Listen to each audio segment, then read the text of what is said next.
Kakatiya university భూములను రక్షించడం తన బాధ్యతని వీసీ ప్రతాప్ రెడ్డి అన్నారు.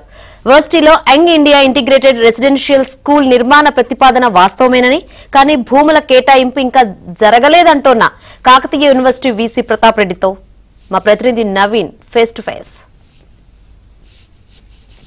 కాకతీయ యూనివర్సిటీలో 23వ స్నాతకోత్సవానికి భారీగా ఏర్పాట్లు జరుగుతున్నాయి.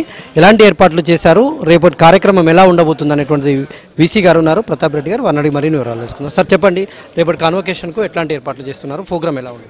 కాకతీయ 23వ స్నాతకోత్సవం 7th జూలై నాడు కండక్ట్ చేస్తూ ఉన్నాము. దానికి గౌరవనీయులైన గవర్నర్ గారు విచ్చేస్తూ ఉన్నారు. ఈ ప్రోగ్రామ్ సక్సెస్ఫుల్ కావడానికి గవర్నర్ గారి ఆశీస్సులు కాకతీయ యూనివర్సిటీ మీద ఉన్నాయి. అదేవిధంగా doctor Srinivas Reddy, the chief guest for the convocation, is a renowned scientist in chemistry and director of IICT and Shanti Swarup Bhatnagar Awardee. He will address the convocation. ఈ convocation plan చేసింది ఎందుకంటే మన దగ్గర బ్యాక్లాగ్ ఉన్న awards మొత్తం కూడా ఒక 2 కన్వకేషన్లో complete చేద్దామని, ఒక 5 years gold medals, current date వరకు ఉన్న డాక్టరేట్ డిగ్రీస్ని ఈ కన్వకేషన్లో ప్లాన్ చేస్తున్నాము. మిగతా నెక్స్ట్ కన్వకేషన్ నెక్స్ట్ 1 yearలో పెట్టేస్తాము. ఈ కన్వకేషన్కి మా దగ్గర ఉన్న professors, non teaching students, research scholars అందరూ కోఆపరేట్ చేస్తూ ఉన్నారు. ఇది ఇక్కడ కాకతీయ యూనివర్సిటీలో ఉన్న ఆచారం ప్రకారం బాగా సక్సెస్ఫుల్గా చేస్తామనే కాన్ఫిడెన్స్ ఉంది. అన్ని అరేంజ్మెంట్స్ అయిపోయినాయి. అదేవిధంగా అందరికి కూడా కన్వకేషన్ అయిపోయిన తర్వాత అందరికీ లంచ్ కూడా ఆఫర్ చేస్తున్నాము, including all students in hostels also. This time we're extending that. ఎన్ని పట్టాలు ఎంతమందికి ప్రదానం చేయబోతున్నారు? ది 564 డాక్టరేట్ డిగ్రీస్, దాంట్లో మనకి 387 వాళ్ళు వచ్చి అటెండ్ అవుతున్నారు. ప్రత్యక్షంగా 387 మంది తీసుకుంటారు. యాక్చువల్ ఎలిజిబుల్ ఉన్నది మాత్రం 564.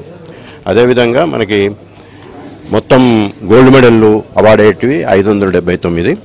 దాంట్లో వాళ్ళకి మల్టిపుల్ గోల్డ్ మెడల్స్ వస్తాయి కనుక మనకు ప్రత్యక్షంగా తీసుకునేది 387 మంది.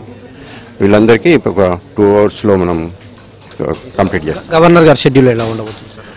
గవర్నర్ గారు వరంగల్ టౌన్కి 11 o'clock వస్తున్నారు. మన ఆడిటోరియంకి ఎగ్జాక్ట్గా 11:25కి వస్తాడు. 11:25 తర్వాత కన్వకేషన్ ప్రొసీడింగ్స్ అన్నీ 1:15 వరకు అవుతాయి. 1:15 నుంచి 2 వరకు కూడా మన దగ్గరే ఉంటారు. లంచ్ అయిన తర్వాత మన కాకతీయ యూనివర్సిటీ నుంచి మళ్ళా NITకి వెళ్తా ఉన్నారు. అక్కడ ఏదో ప్రోగ్రామ్ ఉంది, దాని తర్వాత వెళ్తాం. ఈ భూముల వివాదం నడుస్తున్నటువంటి నేపథ్యంలో విద్యార్థులకు, ఆందోళన చేసేటువంటి విద్యార్థులకు ఇంటిగ్రేటెడ్ స్కూల్కు భూములు ఇవ్వద్దని ఆందోళన చేస్తున్నారు. వారికి మీరు ఏం చెప్తున్నారు? యూనివర్సిటీ భూములు యూనివర్సిటీవే, అవి అటు పోము.